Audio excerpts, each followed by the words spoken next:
Hey guys, I am Adam. Welcome to the Vintage Sanctuary.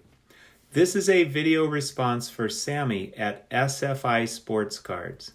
I'll leave a link below. Sammy is running this awesome contest where the winner can choose any two of 12 cards that span from vintage to more modern, and even have the option of having one of them graded. So how cool is that? Well, it's super cool, like Sammy, and I highly recommend checking out his channel. Let me get you looking at some eye candy here. Decided to have a little background. My relatively recent Grail pickup, the 1953 Topps Willie Mays. If I could only collect from one decade, now I wouldn't want to be confined that way, but if I had to make a call, it would be the 1950s. And if I could only collect one team from the 1950s, and again, I would not want to be confined that way, but it would be the Yankees. Because the Yankees were so dominant in the 1950s. You have all these Yankee contributors who were often mediocre or even less than mediocre on other teams, but once they became a Yankee, they flourished, or at least ended up stepping up and contributing in big ways at critical times in either the regular season or World Series. And if I could only collect one player from the 1950s Yankees, and again, I would not want to be confined that way, but if I could only collect one player from the 50s Yankees, it would be Yogi Berra. By the way, if I could only collect one player from any team from the 1950s, it would be Willie Mays. Some other players like Hank Aaron would get some consideration, but Mays' cards span pretty much the entire 50s and beyond. Okay, so we are going to talk about a Yankees pitching saver and a Yankees pitching starter, a saver and a starter. So let's start with the saver. Bob Kuzava. Now, the following is adapted from baseballpastandpresent.com with some modifications by me. So, who is Bob Kuzava and why should we care? There's not a reason in the world that anyone outside of diehard vintage New York Yankees fans should recognize Kuzava's name. The journeyman left-hander who pitched for 8 teams in 10 years and compiled a 49-44 record with a 4.05 ERA is completely forgettable. But as was so often the case with the Yankees during their run of 5 consecutive World Championships, a player would rise out of obscurity to perform spectacularly at a critical moment to help deliver a key game to the Yankees. So it was with Kuzava in 1951, his best season. After posting an 8-4 record with a 2.40 ERA in the regular season, Kuzava took a seat in the Yankees bullpen for the World Series against the crosstown rival New York Giants. With Vic Raschi and Eddie Lopat each winning 21 games and Allie Reynolds winning 17 games, manager Casey Stengle's starting pitcher rotation was set. In the 6th game of the 1951 World Series, the Yankees were coasting with a 4-1 lead in the top of the 9th, but Johnny Sain, pitching in relief of starter Allie Reynolds, faltered and gave up 2 runs and left the bases loaded when Stengel summoned the left-handed pitcher, Kuzava. Press box reporters thought Stengel was crazy, since the next 2 batters were right-handed, Monte Irvin and Bobby Thompson. But Stengel's gamble paid off. Irvin and Thompson hit back-to-back sacrifice flies that scored 2 runs but left Kuzava with only 1 out to collect. With the score now 4-3, it was Giants manager Leo DeRocher's turn to play a hunch. DeRocher chose right-handed backup catcher Sal Ivars to hit for the lefty Hank Thompson. And let me know if I'm not pronouncing Ivars' name correctly. That set the stage for one of the World Series' most thrilling finishes. With Whitey Lockman in scoring position and representing the tying run, Ivars lifted a weak fly ball to right-left field that to right field that in the late afternoon sun and with the shifting winds seemed sure to drop in. But Hank Bauer, playing right field in place of the injured Mickey Mantle, made a lunging drive and came up with the ball. The game and the series were over. Kuzava earned the save, an achievement he repeated in 1952 in the seventh game against the Brooklyn Dodgers. In the seventh inning, the Dodgers had loaded the bases when Bob Kuzava came in and led the Yankees to victory. Although the Dodgers' slugging right-handed lineup feasted on lefties, especially in Ebbets Field where the game was played, the lefty pitcher Kuzava set down the last 8 batters. First Duke Snider, next Jackie Robinson, then Roy Campanella, then Andy Pafko, then Caro Furillo, then Bobby Morgan, then Billy Cox, and finally Pee Wee Reese. Once again, Stengel's faith in Kuzava paid off. So who is Bob Kuzava and why should we care? Well, all he did was save the final game of consecutive World Series, in both cases being summoned from the bullpen with the bases loaded and stakes that could not have been higher. Without Bob Kuzava, it is entirely possible the Yankees would have never won a record 5 consecutive World Series championships from 1949 to 1953. Here's a look at a couple of clips from the 1952 Game 7 broadcast. I will link below. We'll watch the runners. Playing it safe. Ball 4, they're loaded up.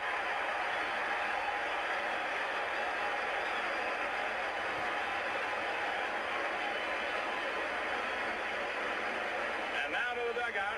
Out of the dugout into the mound goes Casey Stengel. And the Duke is the batter. So, Case may bring in Bob Kuzava, the left-hand pitcher. We're not certain. We'll watch him. He's going to have somebody come in. Kuzava. Casey hollered to plate umpire Larry Getz. It's Kuzava. A left-hand pitcher. Here he comes.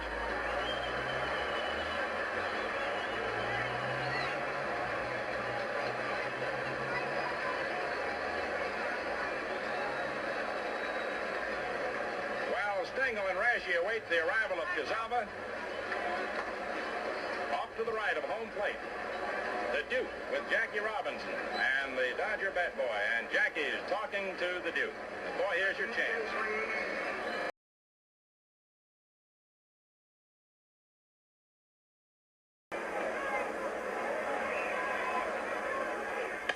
As a fly ball hit out to left field, Woodring getting under it. And the Yankees are champions. And look at Barrow. Piggyback riding Bob Kuzava. The Yankees for the 4th consecutive time. And boy, they're pounding that Kuzava for a tremendous relief job. Look at him go. Okay, let's look at this 1952 Topps Bob Kuzava. Close up here. This card is so gorgeous. It's a little bit, as you can see, it's got a little bit of that diamond cut or just a little bit slanted, but wow. And of course, a bit off center. But other than that, I mean, this card is just as crisp and clean as it gets. Check out that background color. That is just stunning. And now the back of the card. The back of the card is just immaculate. What a beautiful, beautiful card.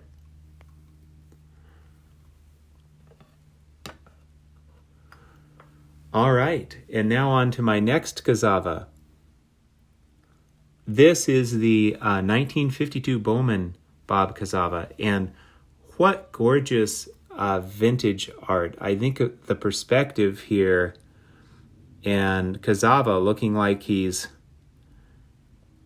checking out the batter and, kind of sizing him up. Just what an incredibly gorgeous card. And here's the back, nice and clean. Well, it does have some wax stains near the bottom, but that doesn't bother me. 2 Yanks from Senators during the 1951 campaign. For the Senators, Bob won 3, lost 3, struck out 22, walked 28, and had an ERA of 5.54. But for the Yanks, he won 8, lost 4, struck out 50, walked 27, and had an ERA of 2.41. So not uncommon for someone to get traded to the Yankees and then really flourish. Now, part of that is run support for sure. I imagine part of that is the Yankee expectations as well. Okay, and then we move on to my last Kuzava. Got to get these before the investor hordes get hot on Kuzava here. 1954 Topps, one of my favorite sets ever. And this one is in a PSA near mint 7 and just an incredibly gorgeous card. Beautiful, vibrant colors, nice and sharp and clean. Notice the cartoon panels down here.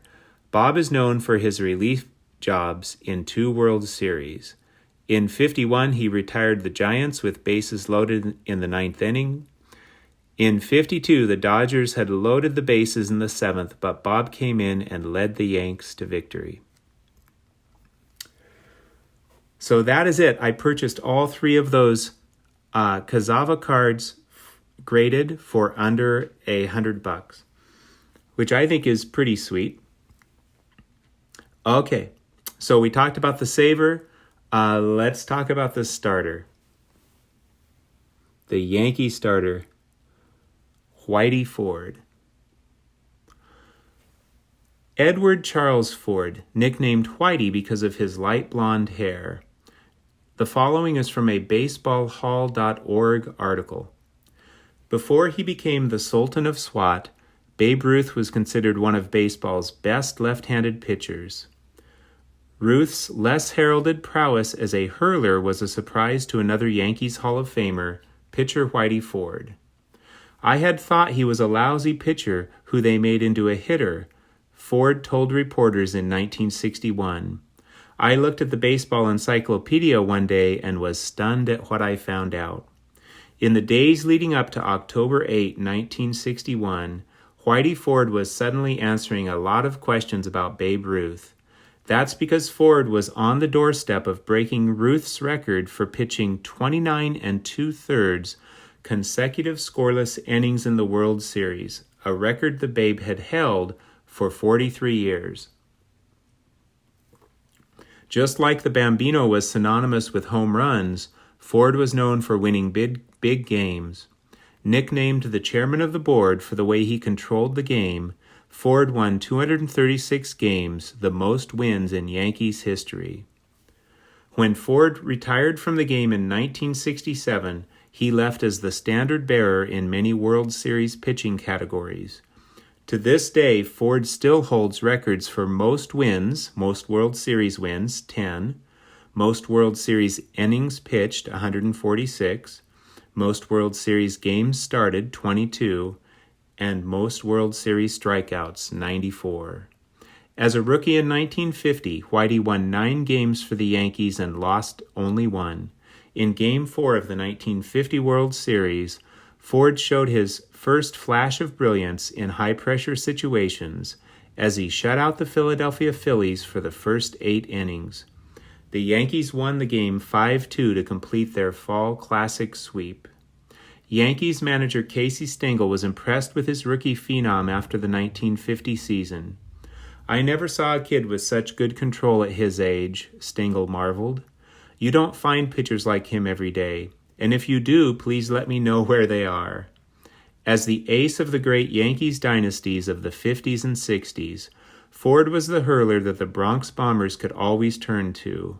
He was the team's Game 1 starter for every World Series from 1955 through 1958, becoming the first pitcher in history to start 4 consecutive Game 1s. Not only that, but Ford repeated this feat again from 1961 through 1964. Ford's scoreless streak in the World Series began in the 1960 Fall Classic against the Pittsburgh Pirates. Straying from his usual strategy, manager Casey Stengel started Ford in games 3 and 6 of the series. Ford was dominant in his starts, throwing 2 shutouts, but he was unavailable to pitch in Game 7, which ended with a 10-9 Pittsburgh win when Pirates second baseman Bill Mazeroski closed the series with a walk-off home run. However, in 1961, Ford produced perhaps his best season in the major leagues. The Yankees ace compiled a 25-4 record with a 3.21 ERA, while leading the league with 283 innings pitched en route to his first and only Cy Young Award. In a year when teammates Roger Maris and Mickey Mantle dominated the headlines while chasing Babe Ruth's single-season home run record, which is significant right now, by the way, because of what Aaron Judge is doing, Ford took his own run at the Babe. Back on the hill for Game 1 of the 1961 World Series, Ford baffled the Cincinnati Reds and allowed only 2 hits during his 3rd consecutive Fall Classic shutout. The stage was set in Game 4 on October 8 at Cincinnati's Crosley Field. The Reds looked to tie the series at 2 games apiece, but Ford had other plans. Needing to throw 3 innings of scoreless baseball to break Ruth's record, Ford proceeded to throw 5 shutout innings and lead the Yankees to a 7-0 victory. He was the greatest pitcher I ever saw, said manager Ralph Hoke, who watched Ford from the Yankees bench from 1961 through 1963. He had a pitch for every situation and every hitter. Ford retired an additional 5 batters to begin Game 1 of the 1961 World Series to cap his scoreless streak at 33 2/3 innings.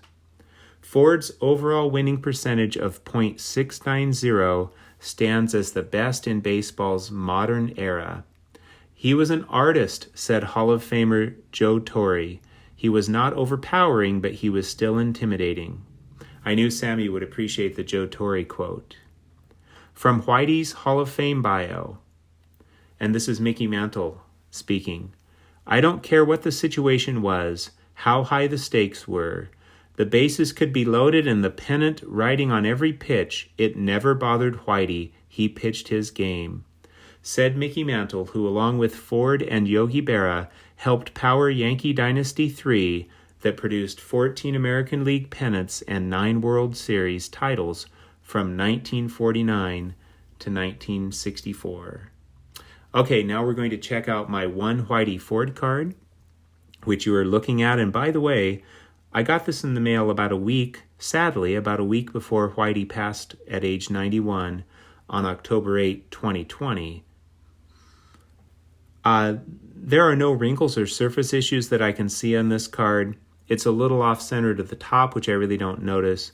But other than that, in my humble opinion, this has got to be one of the nicest 4s on the planet. So let's check it out and you can see what you think. 1953 Topps Whitey Ford in a PSA 4. Just a little, darker speck there.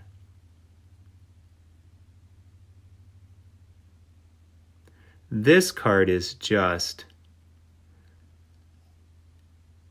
in absurdly nice condition. And let's check out the back. The back is in a truly amazing condition as well. As I often say, this card is just stunning. A card doesn't have to be, without wear to be stunning, but this card is just absolutely stunning. So thank you, Sammy at SFI Sports Cards, for inspiring this video. And thank you all for sharing in my joy. I hope you had a wonderful and peaceful time in the Vintage Sanctuary. Did I mention this card is just absolutely stunning? This card is just absolutely amazing.